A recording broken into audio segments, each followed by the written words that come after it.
दोस्तों नमस्कार, मैं उपेंद्र यादव। दोस्तों इस वीडियो में विशेषकर रीट 2020 को लेकर है। उससे पहले मैं कुछ सामान्य बातें आपसे सामने करना चाहता हूँ।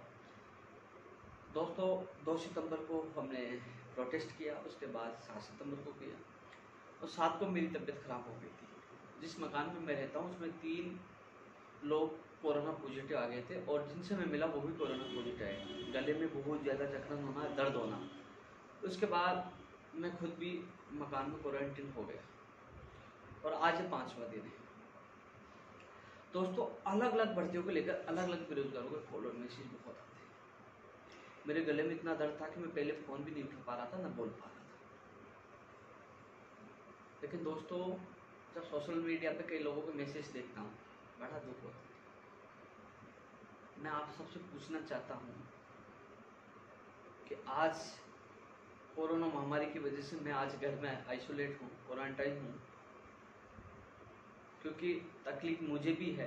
मेरे गले में अभी तक पूरी प्रॉब्लम नहीं की, यहाँ दर्द होता है और कुछ और भी जो कोरोना से मिलते जुलते सिम्टम्स हैं वो भी मेरे साथियों के हैं और हम लोग आज 5वें दिन से मकान में ही बंद है। कल जरूर एक चैनल पे मैं आप लोगों की आवाज़ जरूर उठाई थी, इसके अलावा घर से बाहर नहीं निकलते। दोस्तों कई लोगों के मैसेज आते हैं कि हमारी इस भर्ती के लिए आप रीट के लिए नहीं बोल रहे हो, आप एससीएफ एग्ज़ाम के लिए नहीं बोल रहे हो, आप उसके लिए नहीं बोल रहे हो। लगातार उनके मैसेजेस कॉल आते हैं। तो मैं आप सबको कहना चाहता हूँ, राजस्थान बेरोजगार एकीकृत महासंघ और हमने लगातार आपकी आवाज़ बुलंद की है, लेकिन कई बार परिस्थितियाँ ऐसी होती हैं जो मजबूरी में घर उनको रहना पड़ता है। जो अब कोरोना काल की परिस्थितियाँ चल रही हैं, उसके बावजूद भी आपके जैसे कमेंट, भद्दे कमेंट आना, सरकार का आदमी बताना, कांग्रेसी बताना, कई चीज़ें जो मैंने देखी है ना, ये अच्छी बात नहीं है आप लोगों की। आप दिल पे हाथ रख के सोचिए कि आप लोगों के लिए हम भागते हैं और कौन भागता है? कोई राजनेता, एमएलए, कोई पार्टी के लोग आपके लिए भागते हैं? जब जब समस्या आती है, जब जब हम सबसे पहले खड़े रहते हैं। आज कोरोना की वजह से हम घर में आइसोलेट क्या हो गए, तो आप लोग अनेक प्रकार के कमेंट करने लगे। तुमसे ज़्यादा दुख मुझे है और आपसे पहले मेरा परिवार है। मेरे पापा जी का एक्सीडेंट हुआ, पेट में 3-4 फ्रैक्चर आए। वो गांव है मेरे, मैं जयपुर हूँ और इस जो क्वारंटाइन हमारा चल रहा है, कल वो जयपुर डॉक्टर को फिर दिखाने आए। मैं उनसे मिल तक नहीं सका, मिल भी नहीं सका। मैं घर जा पा रहा हूँ उनसे मिलने के लिए। इस कोरोना के डर से कि कम से कम हम 4 लोग हम मकान में बंद हैं कि कहीं ना कहीं जो हमारे मकान में 3 लोग कोरोना पॉजिटिव आए हैं, क्योंकि हम कोरोना किसी को बांटे नहीं कि मैं घर पे जाके परिवार वालों को कोरोना दे दूँ। समझदार यही है, यदि कोरोना पीड़ित व्यक्ति के संपर्क में आए या कुछ सिम्टम्स आपके अंदर आए तो घर पे कुछ दिनों के लिए खुद को बंद कर लो, क्वारंटाइन कर लो। वही काम हम कर रहे हैं। काढ़ा भी ले रहे हैं, दवाई भी ले रहे हैं, कोशिश कर रहे हैं कि हमारा स्वास्थ्य जल्द से जल्द ठीक हो और हम आपके बीच में वापस आए। कई लोग कह रहे हैं कि ये तो बहाना है, नाटक है। उन लोगों को शर्म आनी चाहिए। मई, जून, जुलाई, अगस्त और 7 सितंबर तक इस कोरोना काल में जब सबसे ज़्यादा जब मई, जून, जुलाई में था, तभी हम नहीं डरे। कभी किराया माफी के लिए, कभी बीकानेर, कभी हाई कोर्ट, कभी सचिवालय, लगातार घर से निकलकर धरातल पे काम किया है। वरिष्ठ अध्यापक भर्ती 2018, एलडीसी भर्ती 2018, आरपीसी एलडीसी हो, प्रयोगशाला सहायक को शिक्षा बाकी, कृषि प्रेक्षक हो, महिला सुपरवाइजर हो, उनको भर्ती कोर्स से निकलवाना और ज्वाइनिंग भी करवाना, ये कोरोना काल में हमारे द्वारा किए गए कार्य है। किसी के बाप से उपेंद्र यादव डरता नहीं है, लेकिन मजबूरी और परिस्थितियां होती है। आज हम घर में रुके हैं तो लोग मजाक बना रहे हैं, लेकिन कोई फर्क नहीं पड़ता। मैंने भी सोच लिया कि भैया जिनके लिए कितना भी निस्वार्थ काम करो, ये लोग ऐसे ही घर बैठे धरातल पे तो काम करेंगे नहीं और कमेंट करते रहेंगे।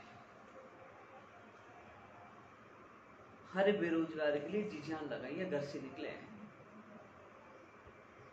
यदि डर होता तो हम मई, जून, जुलाई, अगस्त और सितंबर तक घर से बाहर नहीं निकलते, लेकिन जब प्रॉब्लम हुई तब हम घर में बैठे हैं। और वो घर में भी इसलिए नहीं बैठे, इसलिए बैठे कि किसी और की कोई प्रॉब्लम ना हो।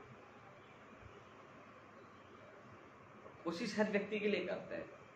कई लोगों को फोन नहीं उठा रहे, बोले आप तो मोदी से बड़े नेता हो गया, फोन नहीं उठा रहे, मैसेज के जवाब नहीं दे पा रहे। यार हम घर में बंद पड़े हैं, हमारा उपचार चल रहा है, क्या फोन उठाएं, क्या जवाब? आप तो कहते हो हमारे साथ बाहर आ जाओ, हमारे लिए धरना करो, प्रदर्शन करो। अरे जब तक बाहर थे, जब तक आप लोगों की आवाज़ उठा रहे थे। ये चीज़ें इसलिए बता रहा हूँ, कभी अपने दिल पर हाथ रखिए, सोचिए, जिसने मुझे जन्म दिया, जो मेरे लिए सब कुछ है, उनसे नहीं मिल पा रहा मैं। वो घर है, मैं जयपुर हूँ, पैर में 4 फ्रैक्चर है, एक्सीडेंट हुआ था उनका, उनको समय नहीं दे पाया। मैं यहाँ क्वारंटाइन हूँ मेरे साथियों के साथ, फिर भी कोशिश करता हूँ ट्विटर के माध्यम से आपकी आवाज़ उठाने की, मीडिया के माध्यम से आवाज़ उठाने की। उसके बावजूद भी आपके अलग अलग मैसेज है, मैं आपको समझा नहीं सकता। लेकिन जो ये कह रहे हैं ना कि कांग्रेस का आदमी है, भैया कांग्रेस का आदमी है तो 6 अक्टूबर को मैं अनशन में नहीं बैठता, आईसीयू में नहीं जाना पड़ता, 25 नवंबर को मुझे जेल में नहीं जाना पड़ता, मेरे आज भी मुकदमे दर्ज नहीं होते। मैं केवल बेरोजगार रखा हूँ। और जो ये मध्य प्रदेश जो कई फालतू बातें करते हैं ना, आ जाओ कुर्सी खाली है, चलो आओ, बेरोजगार संघ का अध्यक्ष तुम्हें बनाते हैं, रविंद्र चौधरी को बैठाते हैं, मैं प्रवक्ता बैठता हूँ, आओ करो धरना प्रदर्शन, उठाओ मांग। तुम घर बैठे केवल फालतू कमेंट ही कर सकते हो, धरातल पर काम करना सीखिए। स्वागत है आपका, मैं कह रहा हूँ इस वीडियो में, आइए आपको कल ही नया अध्यक्ष बनाते हैं, करो धरना, फिर प्रदर्शन, लीजिए परमिशन। एक पुलिस वाला भी दिखेगा तो शक्ल नहीं दिखाओगे, जब भग जाओगे। कैसे मुकदमे दर्ज होते हैं, कैसे लाठियां खाई जाती है, कैसे संघर्ष किया जाता है, पता चलेगा। लेकिन हम तो कमियां निकाल सकते हैं, ट्वीट कर सकते हैं, कमेंट कर सकते हैं, कम से कम किसी की परिस्थितियां समझो आप। मैं कभी घर नहीं रुका, लेकिन परिस्थितियां विपरीत है इसलिए घर रुका हुआ हूं। तो आप सभी साथी, ये उन्हीं कुछ तमाम लोग हैं जो इनके समझ में नहीं आती, उन लोगों के लिए है। अन्यथा प्रदेश के लाखों बेरोजगार जो इतना मुझे मान सम्मान प्यार देते हैं, उनकी दुआओं से मेरा स्वास्थ्य में सुधार हो रहा है। उन सबको मैं बहुत बहुत धन्यवाद देता हूँ कि आपका विश्वास, आपका प्यार और मान सम्मान जो मुझे मिल रहा है, उसके लिए मैं आभारी हूँ। और जैसे ही मेरा स्वास्थ्य सही होगा, आप लोगों के लिए आऊँगा। ये जो कुछ बातें मैंने उन लोगों के लिए बताई है जो नए नए हैं और घर बैठे बैठे केवल कमेंट करने का काम करते हैं, कुछ नहीं जानते। अब मैं बात कर लेता हूँ 2020 रीट को लेकर। दोस्तों 2 सितंबर को हमने घोषणा की, 20वें शिक्षा मंत्री जी का बयान आया, तो हमने कहा कि शिक्षा मंत्री जी का बयान आ चुका है, यदि धोखा हुआ तो हम आंदोलन करेंगे, अन्यथा नहीं करेंगे। तो कुछ लोगों ने कहा कि नहीं आंदोलन करना है। हमने 2 तारीख का रखा, मैंने डाला कि बेरोजगार महासंघ कार्यालय ज़्यादा संख्या में पहुंचे, और जो रीट वाले सबसे ज़्यादा हल्ला मचा रहे 2020 वाले। बड़े शर्म की बात आप लोगों के लिए, मात्र 5 लोग 2 सितंबर को राजस्थान बेरोजगार एकीकृत महासंघ कार्यालय पूछे, 5 लोग। और फिर कमेंट करते रीट की विज्ञप्ति जारी होनी चाहिए, आश्वासन नहीं चाहिए। बड़े शर्म की बात है, तुम 5 लोग आ रहे हो, 11 लाख बेरोजगार हैं। 5 लोग आए मात्र उस दिन, वो तो कंप्यूटर शिक्षक भर्ती वाले और लोग जो मेरे व्यक्तिगत दोस्तों को बुलाकर वो भीड़ इकट्ठी हुई और उस दिन बात रख दी। रीट वालों के भरोसे तो नाव डूब चुकी थी, केवल 5 लोग आए। फिर बात करते हो, वेटेज हट जाए, विज्ञप्ति जारी हो जाए, परीक्षा तिथि जारी हो जाए। धन्यवाद देना चाहूंगा मीडिया का, जो हमेशा हमारी आवाज़ बुलंद करते हैं। हम कोशिश करते हैं हम लोगों की आवाज़ उठाने, फिर भी कोशिश की, दबाव बनाया। मंत्री जी ने हमें बुलाया, हमारे प्रतिनिधिमंडल की वार्ता हुई। हालांकि जो मंत्री जी ने परीक्षा तिथि जारी नहीं की, विज्ञप्ति जारी नहीं की, उपेन्द्र यादव का दोष है। लो तुम घर से बाहर निकल के कर लो, कुछ करना चाहते हो, लगातार आपकी आवाज उठाते हैं। तुम्हें तो ये पता भी नहीं थी, जब व्याख्याता का फर्स्ट ग्रेड का आंदोलन चल रहा था, उस समय हम लगातार मांग कर रहे थे कि रीट की भर्ती निकाली जाए। वो हम ही आंदोलन करते, रीट की भर्ती निकाली जाए। और रीट की विज्ञप्ति की घोषणा भी 24 दिसंबर 2019 को उस दिन शिक्षा मंत्री जी ने खुद ने बुलाया था। मैं खुद उनसे मिल के आया था और उन्होंने कहा था कि अलग से विषय का पेपर होगा। उसके बाद आप लोगों को मैंने बताया था कि वेटेज पूरा खत्म होगा और अलग से विषय का पेपर होगा। मैंने कभी झूठ नहीं बोला, जो मंत्री महोदय जी ने बताया वही आप लोगों को अवगत करवाया। मैं कभी झूठ नहीं बोलता, कभी नहीं बोलता, जो वास्तविक स्थिति होती है उससे आप लोगों को अवगत कराता हूँ। मैंने बताया मंत्री जी ने ये कहा, मैंने वीडियो डाला। उसके बाद लगातार मीटिंगों का दौर जारी रहा। कभी वेटेज खत्म करने की बात चली, कभी 2 एग्जाम की बात चली। फिर आप लोगों के मैसेज आने लगे कि नहीं 2 एग्जाम में तो बहुत समय लंबा लगेगा। तो फिर मैंने मंत्री जी के सामने दोनों चीजें रखी कि 95 5 या 90 10 वेटेज किया जाए और एक एग्जाम करवाई जाए, और जो सेकंड पेपर वाली दोनों मांगे रखी। उसके बाद मुख्यमंत्री जी ने कहा कि एक एग्जाम होनी चाहिए, 2 एग्जाम में समय लंबा लगेगा। वो बात भी मैंने वीडियो के माध्यम से आपको अवगत करवाया था कि मुख्यमंत्री जी की मंशा एक ही एग्जाम करवाने की है। जो जो घटना हुई मैंने आप लोगों को अवगत कराया, छुपाया नहीं।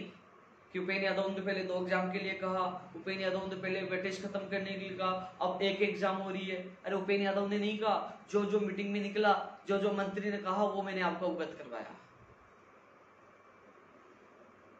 आप लोग ये ऑब्जेक्शन कर रहे थे 2 एग्जाम होगी तो बहुत लंबा जाएगा।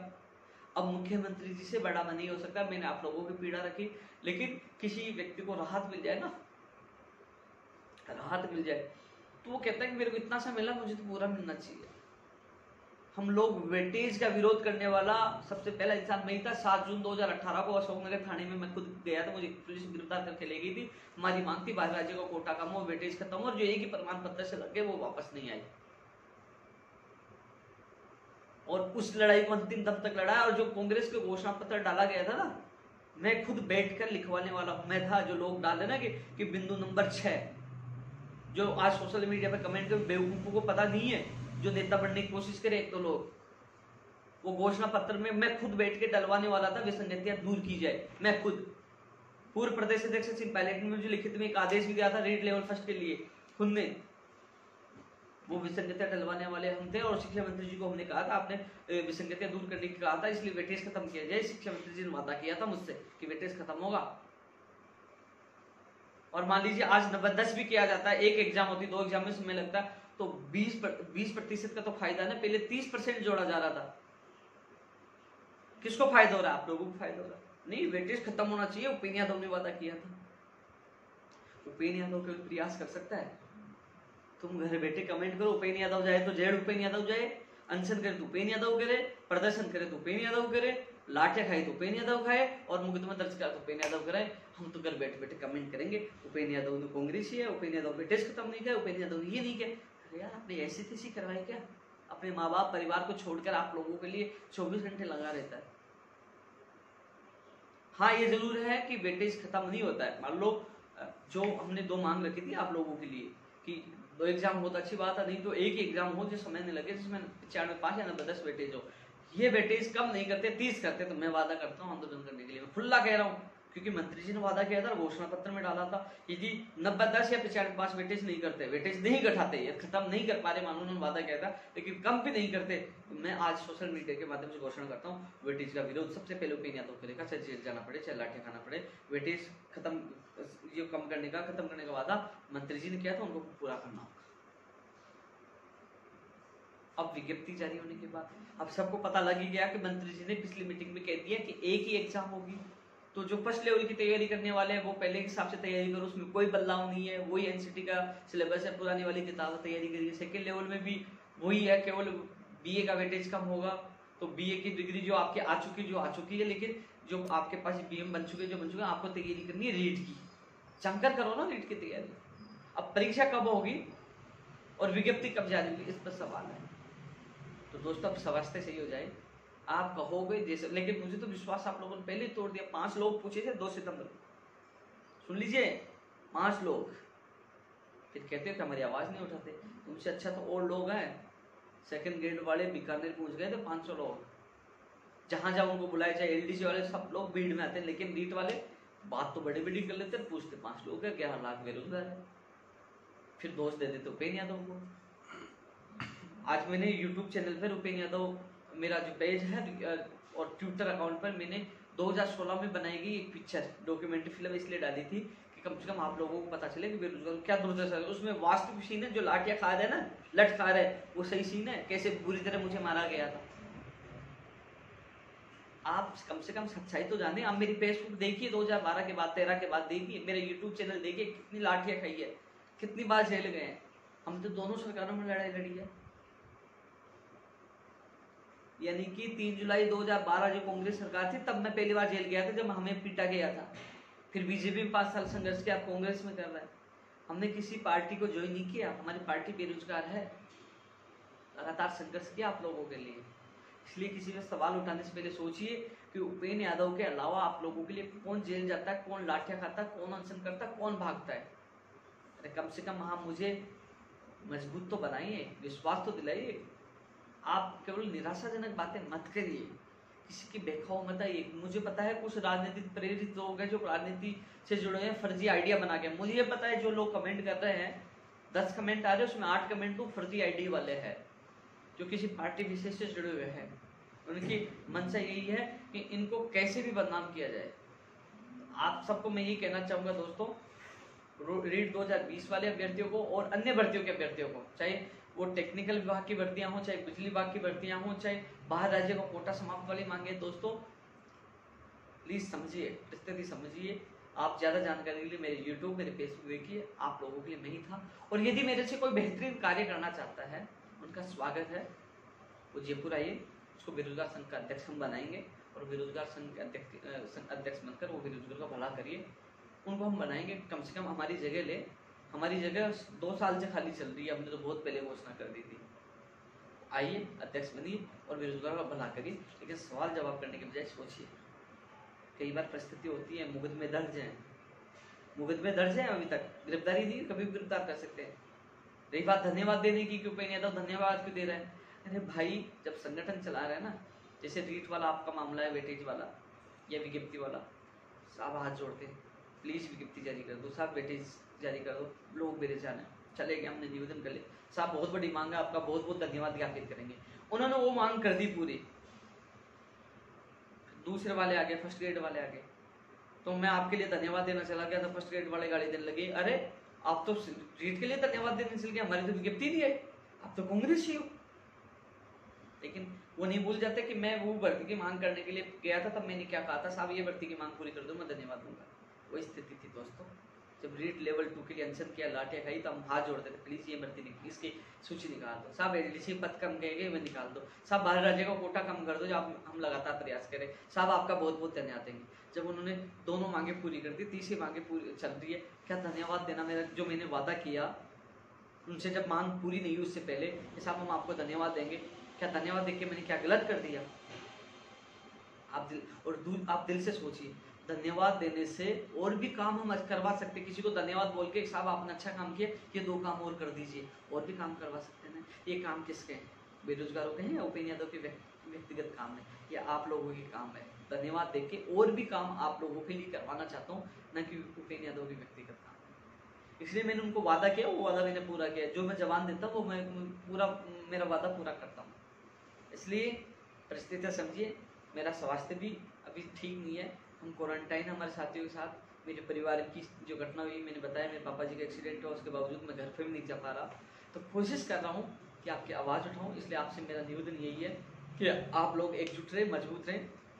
जल्दी ही हम रीट 2020 की विज्ञप्ति के लिए, परीक्षा के लिए भी एक बड़ा आंदोलन की तारीख फिक्स करेंगे। पहला स्वास्थ्य सहयोग, गले में मेरे अभी तक दिक्कत समाप्त नहीं हुई है, और कोशिश करूंगा कि मैं एक बार फिर मंत्री जी से निवेदन करेंगे, साहब बेरोजगार में आक्रोश है, यदि वो नहीं सुनते तो हमें नहीं पता कि लोग आपके खिलाफ आंदोलन करेंगे, क्योंकि अभी तक विज्ञप्ति जारी नहीं हुई है।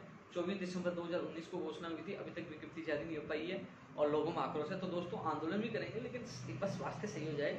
इसके अलावा आपने देखा होगा सेकंड रीट 2018 एलडीसी, ये काम हुए तो आप लोगों की, मेरे नहीं हुए, उनकी भी सूची जल्दी जारी होगी। उस संबंध में भी मैं स्वास्थ्य सही होते ही उनके लिए भी मैं भागदौड़ करूंगा कि उसकी सूची जल्द से जल्द जारी हो। माननीय मुख्यमंत्री जी ने जो निर्देश दिए, उन निर्देशों की पालना हो और उनकी सूची जल्द से जल्द जारी हो। तो दोस्तों, इस वीडियो में जो मेरा आक्रोश था वो उन लोगों के लिए था जो लोग घर बैठे केवल कमेंट करते, ये किसी व्यक्ति की परिस्थितियां नहीं समझते, और मेरे से कोई बेहतरीन कार्य करना जानता हो वो आ सकता है, उसका स्वागत है, उसको हमारी कुर्सी मुबारक है, वो काम करे, हम उनका कंधे से कंधा मिलाकर पीछे से पूरा साथ देंगे, लेकिन वो घर से निकले और आवाज़ उठाए। लेकिन इस बार जो रीट 2020 के अभ्यर्थियों से निवेदन करना चाहूँगा कि इस बार जो हमने 2 तारीख चुनी, केवल 5 लोग आए, इस बार आपके कहने पर मैं एक बार फिर तारीख चुन दूँ, फिर आप लोग नहीं आए, तो फिर क्या मतलब आंदोलन करने का और प्रदर्शन करने का? आप लोग आओगे तो ही हमारा आंदोलन सफल होगा, अन्यथा आप पता फिर घर बैठे हुए तारीख खेलते रहना और कुछ नहीं होगा। जय हिंद, जय भारत।